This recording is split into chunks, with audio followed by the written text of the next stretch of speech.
Dalam nama Bapa dan Putra dan Roh Kudus. Amin. Ibu Bapa, rekan-rekan muda dan adik-adikku yang terkasih dalam Kristus, bersama saya Romo Raffi Uran CSSR dalam renungan hari Sabtu Minggu Paskah yang keempat. Mari kita bersama-sama mendengarkan bacaan dari Injil Yohanes.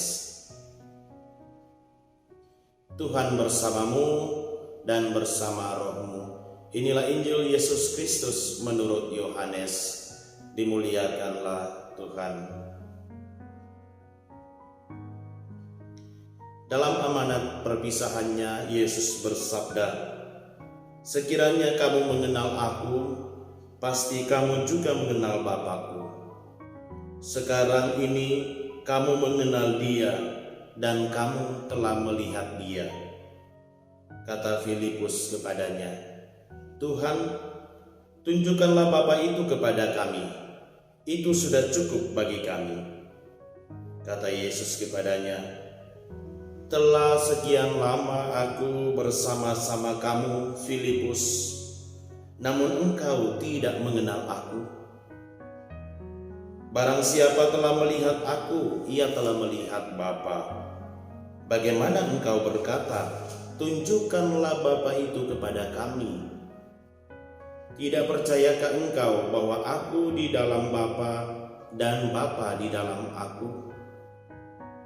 Apa yang Aku katakan kepadamu, tidak Aku katakan dari diriku sendiri, tetapi Bapa yang diam di dalam Aku, Dialah yang melakukan pekerjaannya. Percayalah kepadaku bahwa Aku di dalam Bapa dan Bapa di dalam Aku, atau setidak-tidaknya percayalah karena pekerjaan-pekerjaan itu sendiri. Aku berkata kepadamu, sesungguhnya barang siapa percaya kepadaku, ia akan melakukan juga pekerjaan-pekerjaan yang Aku lakukan. Bahkan pekerjaan-pekerjaan yang lebih besar daripada itu.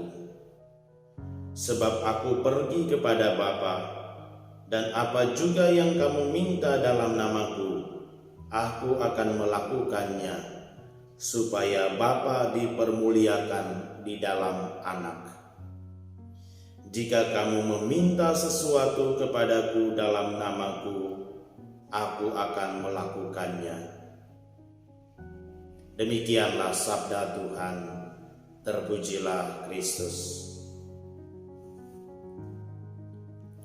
Ibu Bapa, rekan-rekan muda dan adik-adikku yang terkasih dalam Kristus, bacaan Injil yang kita dengarkan pada hari ini, Yesus menyatakan dirinya sebagai seorang utusan Allah. Sebagai seorang utusan Allah, ia melakukan apa yang dikehendaki oleh Allah. Bahkan, ia mengidentikan dirinya seperti Bapa. Ia mengatakan bahwa barang siapa melihat Aku, ia melihat Bapa. Karena apa yang ia lakukan, apa yang ia katakan, itu bukan berasal dari kehendaknya sendiri, tetapi berasal dari kehendak Bapa yang mengutus Dia. Yesus adalah utusan Allah yang melakukan kehendak Allah. Maka Ia mengajak kita semua untuk senantiasa melakukan apa yang Ia perintahkan, melakukan apa yang Ia telah tunjukkan kepada kita. Karena ketika kita melakukan apa yang Ia perintahkan, apa yang Ia tunjukkan, berarti kita juga melakukan kehendak dan kemauan Bapa sendiri.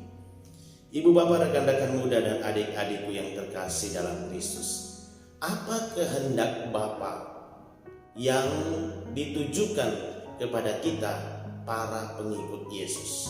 Yaitu perbuatan untuk saling mengasihi, mencintai, mengampuni, dan melayani semua orang seperti yang telah ditunjukkan oleh Yesus sendiri. mencintai semua orang tanpa memandang siapa orang yang dilayani. Seperti di dalam bacaan pertama kita mendengar bahwa para rasul memberitakan Injil bukan hanya kepada orang Yahudi, tetapi juga orang-orang non-Yahudi. Oleh karena itu, ibu bapak, rekan-rekan muda, dan adik-adikku yang terkasih dalam Kristus, melalui bacaan-bacaan hari ini, kita diajak untuk selalu melakukan kehendak Bapa seperti yang dilakukan oleh Yesus sendiri di dalam kehidupan kita setiap hari. Mari kita berdoa kepada Tuhan. Semoga Ia mengutus Roh Kudus-Nya untuk menguatkan kita, untuk memampukan kita menjadi pengikut-pengikut Yesus yang siap melakukan kehendak Bapa dengan mengasihi, mencintai, melayani, dan mengampuni siapa saja orang yang kita jumpai dalam kehidupan kita setiap hari. Amin. Dalam nama Bapa dan Putera dan Roh Kudus. Amin.